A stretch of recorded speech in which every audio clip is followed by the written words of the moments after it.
Если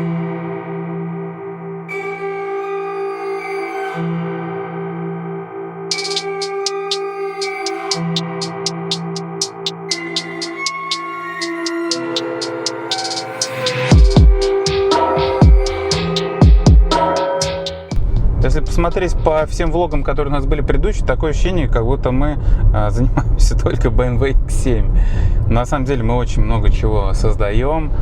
Кстати, недавно, раз заговорили про BMW X7, создали третью версию нашей губы для BMW X7. Просто вот хотим максимально всем владельцам BMW X7 понравится. Но сегодняшний выпуск, он несколько не о BMW, а тоже о немцах, но уже про GLE купе. В предыдущих выпусках мы показывали вам, что мы создали обвес. Значит, это было в грунтованном состоянии. Мы показали, как это все красиво выглядит. После этого мы сделали формы.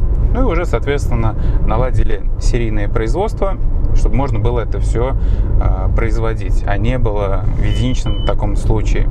Потому что рентабельность вообще отсутствует, если делать какой-то один проект. То есть их надо продать минимум 10, а то и 20, чтобы хотя бы купить все вложения, которые вкладываются непосредственно в создание того или иного проекта. Ну так вот, надоела нам локация на самом деле около нашего производства. Одна и та же стена, один и тот же забор, небольшого интерактива. Едем на локацию. Сейчас там будем писать небольшой обзорчик про GLE купе, о котором, в принципе, я вам уже рассказывал. Но когда вы видели его в грунтованном состоянии, это вот моя большая ошибка, что я его не дунул тогда лаком и не показал, какой он максимально крутой именно в крашенных изделиях, не в грунтованном. Некоторые клиенты подумали, что это в матовом состоянии. Выглядит это немного спорно. Ну ничего, следующие проекты буду показывать как надо, сразу в подготовленном, в боевом виде. Вот. А пока вот машина едет спереди, смотрим, как люди окружающие смотрят на нее. Конечно, классно. Ну, если честно, вот сам цвет, вот когда машина к нам поступила в работу, такой какой-то серо-бронзовый, я, честно сказать, не знаю, и не золотой, не бронзовый, такой бежевый, давайте его назовем. Ну, как-то он мне, если честно, сначала не зашел. Я вот считаю, вот объективно, да, Рита, если ты смотришь этот выпуск, я тебе вроде уже это говорил, что вот именно бежевый цвет выбирают взрослые люди. Вообще даже не мог подумать, что у этого цвета, у этой машины будет такой бежевый цвет. Но когда мы одели обвес и когда мы его покрасили в черный глянец, а цвет-то оказывается классный. Вот. Но даже если вы не любители никаких нестандартных решений, которые мы создаем, то просто ваши матовые родные детали можно покрасить просто в черный глянец, и выглядеть будет этот цвет. Ну, мне кажется, серебро тоже так себе выглядит, именно эта машина. Вот, и прям классно запоет. Вот GLC едет белая, и у него это матовое. Ну, уже уехала, конечно, она. Но все равно вот как-то вот эта вот матовость, не знаю, почему производители не красят эти элементы. Даже те же китайцы, все у них подкрашено, ничего, никакого матового. Вот эти вот пороги на Мерседесах идут, на GLS, такой этот шершавый пластик. Почему его... Только проговорили про GLS и проехал. Почему его не красить в цвет? Ну, наверное, если бы они все так делали, работы бы у нас не было. Ладно. Переключаемся к следующему кадру, к машине.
ребят, вот я каждый раз, наверное, вам всегда говорю, вот мы создали новый проект, и я безумно рад, ля-ля-ля-ля-ля. Ребят, вот как рад сейчас я так до этого еще ни разу не был рад. Поэтому вашему вниманию GLE Coupe AMG пакет в комплекте от Renegade Design. Bench.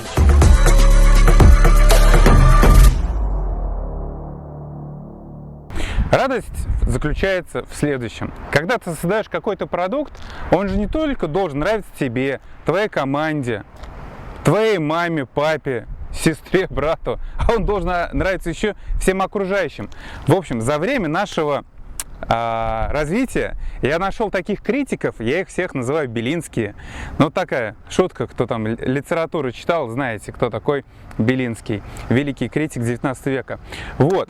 Но критиковал он далеко не машины, другие вещи совершенно. Но у нас канал немного не об этом, поэтому не будем про Белинского.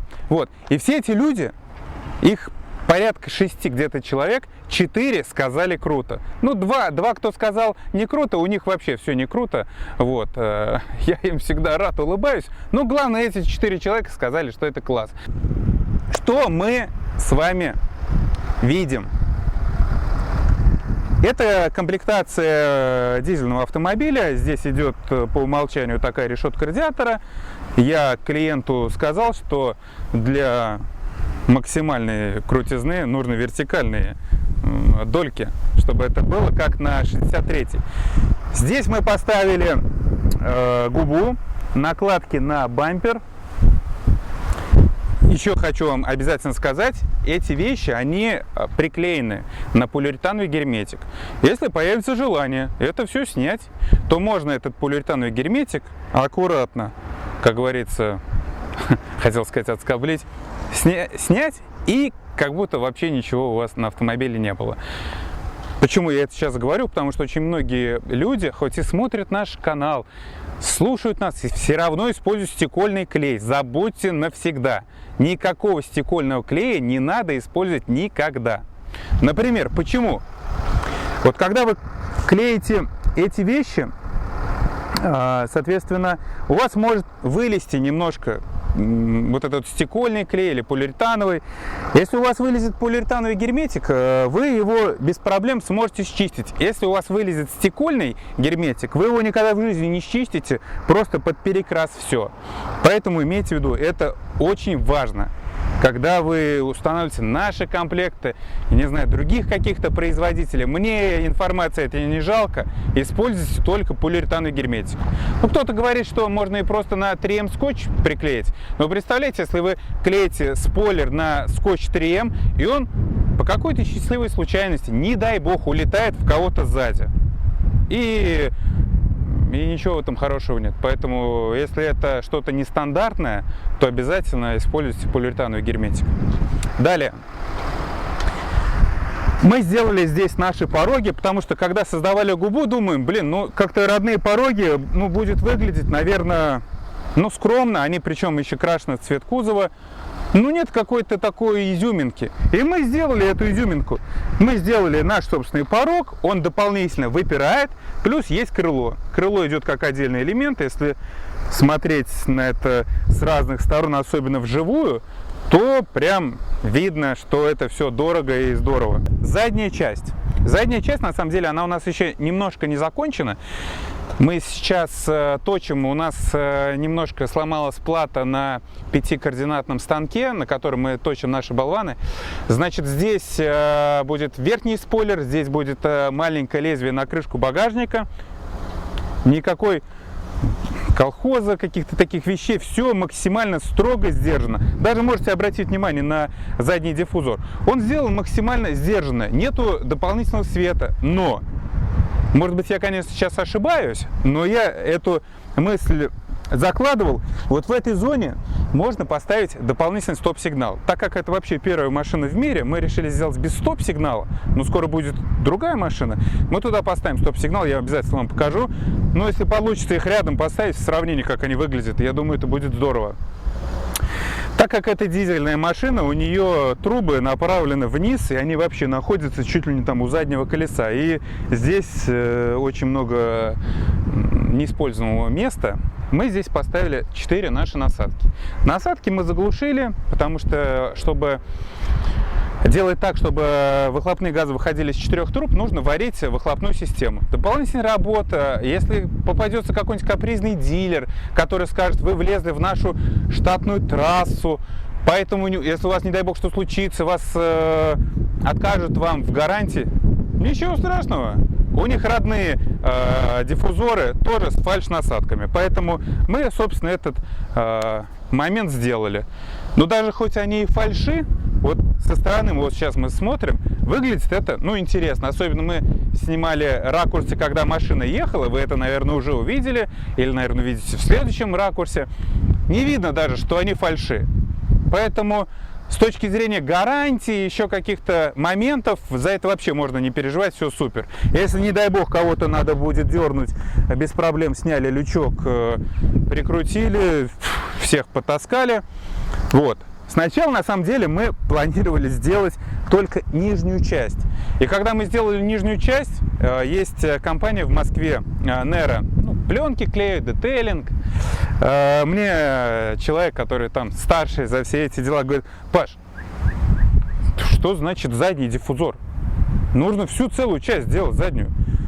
И я в этот момент думаю, я говорю: ну ладно, окей, Дима. Ну, в общем, мы уже сделали диффузор, который можно было делать формы. Я говорю: все, стоп. Взяли этот диффузор, внедрили в основание, сделали съемы-пересъемы формы. Ну, в общем, получилось, можно сказать, новая вся жопа. Тут немножко родного осталось. В общем, впереди много интересного. А для затравочки я вам хочу сказать, не знаю, попадет этот в этот выпуск или нет, но у нас ждет GLS в нашем шикарнейшем обвесе. Он просто получился максимально классный. Знаете, вам сейчас даже небольшую историю расскажу. Я продал свой GLS. Как говорил в предыдущем влоге, что я его хочу продать. Я включаю за 1761 рубль турбо-продажу на автору.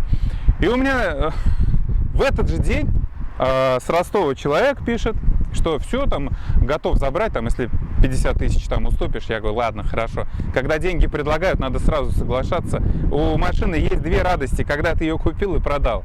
Ну, у яхты тоже такая история есть. Ну вот, продал, значит, я машину снова в Ростов. Это, видимо, у меня судьба в Ростов машину продавать. Это уже вторая машина, которую именно в Ростов покупают. И, значит, я хотел покупать Mercedes GLS 63. И вот у меня стоит он на работе сейчас. Это 450-й GLS.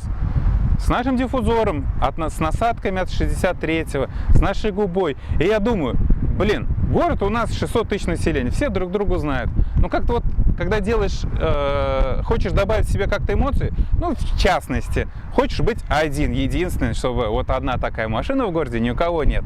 Я думаю, это меня понимают наши клиенты, которые на нас подписаны, смотрят. Вот. Ну понятно, это как, вы же приходите в магазин и покупаете одежду. Скорее всего, вы ее покупаете, ту же майку, и не хотите, чтобы у вашего друга, знакомого, у кого-то она была. А если это девочки смотрят, то это вообще отдельная история.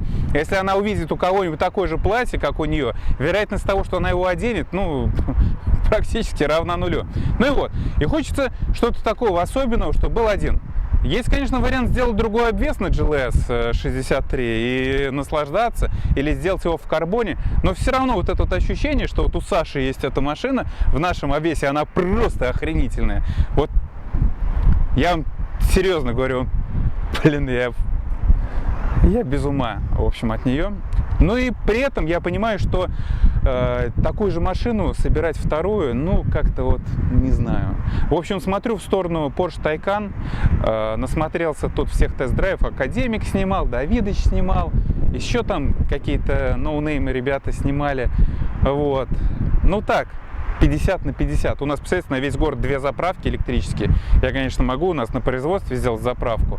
Дома, ну вот, не знаю, выглядит, конечно, она просто охренительно. У меня никогда не было Porsche, и очень хотелось. Брать Porsche Cayenne, Panamera, ну, как-то это я не знаю.